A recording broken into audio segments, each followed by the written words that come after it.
Kita ke informasi lainnya, pemirsa. Viral membagi-bagikan uang saat masa kampanye di Pantai Losari, Makassar, Sulawesi Selatan. Seorang caleg DPR RI akhirnya ditetapkan sebagai tersangka. Tim penyidik Polres Tabes Makassar yang menjadi bagian dari Sentra Penegakan Hukum Terpadu atau Gakumdu menetapkan seorang calon anggota legislatif atau caleg DPR RI menjadi tersangka. Caleg dari Partai Demokrat berinisial SDP ini dijadikan tersangka atas dugaan politik uang pada masa tahapan kampanye pemilu 2024 lalu di Makassar. Aksi bagi-bagi uang caleg di Pantai Losari, Makassar ini sempat viral di media sosial beberapa waktu yang lalu. Meski tertangkap video sedang membagi-bagikan uang, pemirsa, caleg yang bersangkutan mengaku hal tersebut tidak terkait politik uang, melainkan hanya sedekah.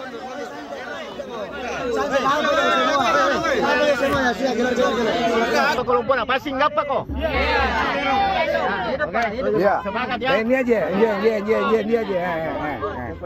Kalau bisa melingkar dulu,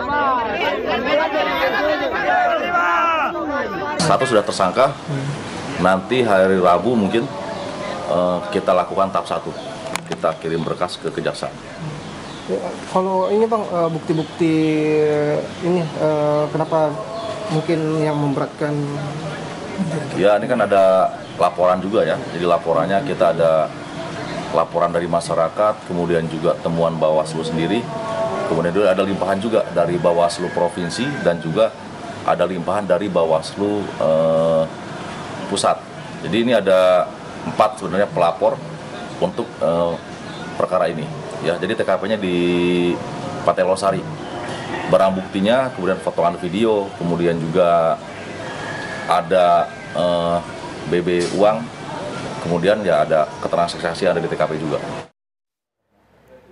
Untuk mengetahui kelanjutan pasca penangkapan caleg DPR RI yang ditangkap karena melakukan politik uang saat masa tahapan kampanye pemilu lalu, sudah bersama kami Bapak Rahmat Soekarno, PBHI Bawaslu Kota Makassar. Selamat sore Pak Rahmat. Pak Rahmat, langsung saja, ini pasca ditetapkan sebagai tersangka, status terhadap caleg tersebut seperti apa? Apakah kemudian menggugurkan status yang bersangkutan dalam proses pemilu atau seperti apa?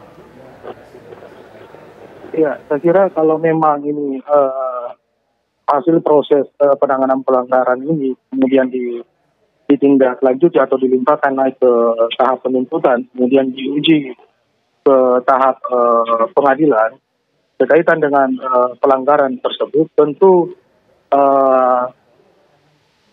hasil dari keputusan ini kalaupun nanti terbukti, tentu dampaknya akan terdiskualifikasi. Ya. Oke, artinya Bawaslu masih menunggu status hukum dari yang bersangkutan ya. Apakah nanti akan inkrah di pengadilan atau tidak, begitu ya Pak ya? Kalau terbukti baru akan dicabut statusnya dari proses pemilu, begitu? Iya. Ya. Oke, nah Pak, kami masih menunggu dari hasil proses hukum yang ada. Oke, baik, nanti kita tunggu bagaimana hasilnya. Termasuk yang kita dalami soal konstruksi kasusnya, Pak Rahmat. Temuan dari Bawaslu sebelumnya terkait dengan kasus ini seperti apa, Pak?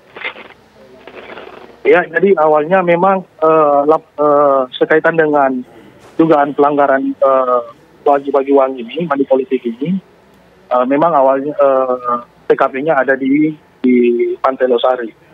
Yang kemudian ada pelapor yang datang ke kantor Bawaslu Provinsi, kemudian melaporkan kejadian dugaan money politik ini. Kemudian setelah itu ada juga laporan masuk dari masyarakat yang ada di Jakarta, kemudian memasukkan laporannya ke Bawaslu RI. Kemudian Bawaslu RI kemudian melimpahkan juga perkara ini masuk ke Bawaslu Kota Makassar berkaitan dengan dugaan pelanggaran money politik ini yang dilakukan oleh salah satu oknum caleg tersebut. Oke, nah Pak, tapi dari laporan-laporan itu temuan Bawaslu itu memang betul yang bersangkutan memang melakukan politik uang, membagi-bagikan uang untuk tujuan kampanye atau seperti apa Pak? Ya, sekaitan dengan video yang viral itu, yang kemudian ada beberapa bukti yang sudah kami kantongi dan sekaitan dengan laporan yang telah kami lakukan pengkajian, di dalam pengkajian itu kami ada menemukan beberapa pemenuhan unsur pasal. Contoh di pasal 280 ayat 1 huruf J itu.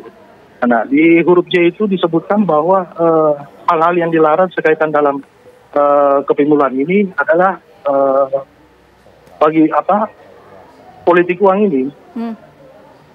Oke, artinya yang bersangkutan itu betul melakukan politik uang? Fokus kita ke situ dulu. Kami dari Bawaslu belum bisa memberikan jawaban kepastian hukum itu, tetapi jawaban ini kita tunggu nanti pada saat hasil di proses persidangan. Oke, termasuk penyelidikan internal dari Bawaslu juga masih proses berarti ya, Pak Rahmat ya?